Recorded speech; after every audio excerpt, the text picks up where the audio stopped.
بالله من الشيطان الرجيم بسم الله الرحمن الرحيم سورہ فاتحہ سورت نمبر 1۔ شروع کرتا ہوں اللہ تعالیٰ کے نام سے جو بڑا مہربان نہایت رحم والا ہے۔ عربی کے قاعدے سے رحمان کے معنی ہے وہ ذات جس کی رحمت بہت وسیع ایکسٹینسو ہو، یعنی اس رحمت کا فائدہ سب کو پہنچتا ہو، اور رحیم کے معنی ہے وہ ذات جس کی رحمت بہت زیادہ انٹینسو ہو، یعنی جس پر ہو مکمل طور پر ہو۔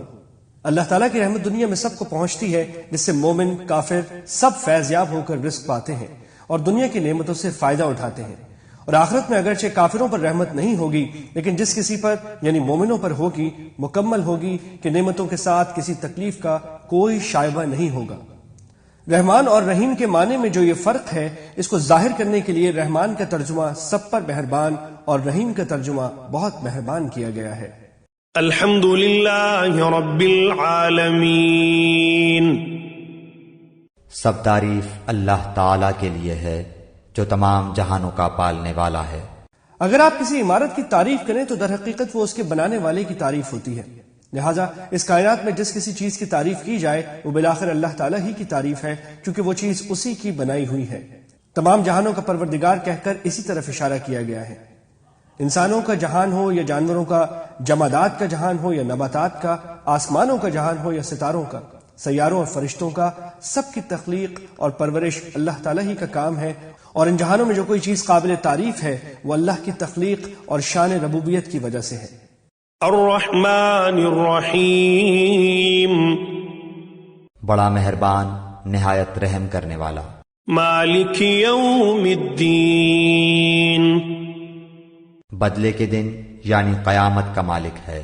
روز جزا کا مطلب ہے وہ دن جب تمام بندوں کو ان کے دنیا میں کیے ہوئے اعمال کا بدلہ دیا جائے گا۔ یوں تو روز جزا سے پہلے بھی کائنات کی ہر چیز کا اصلی مالک اللہ تعالیٰ ہے، لیکن یہاں خاص طور پر روز جزا کے مالک ہونے کا ذکر اس لیے کیا گیا ہے کہ دنیا میں اللہ تعالیٰ نے ہی انسانوں کو بہت سی چیزوں کا مالک بنایا ہوا ہے۔ یہ ملکیت اگرچہ ناقص اور عارضی ہے، تاہم ظاہری صورت کے لحاظ سے ملکیت ہی ہے، لیکن قیامت کے دن جب جزا و سزا کا مرحلہ آئے گا تو یہ ناقص اور عارضی ملکیتیں بھی ختم ہو جائیں گی۔ اس وقت ظاہری ملکیت بھی اللہ تعالیٰ کے سوا کسی کی نہیں ہوگی۔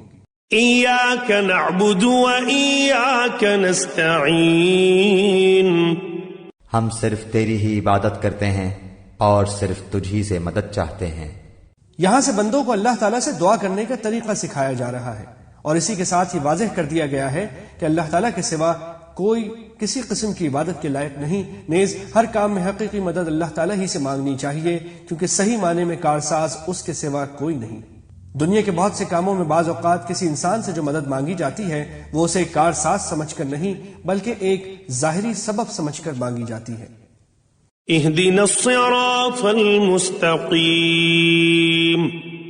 ہمیں سیدھی اور سچی راہ دکھا۔ صراط الذین انعمت علیہم، ان لوگوں کی راہ جن پر تو نے انعام کیا۔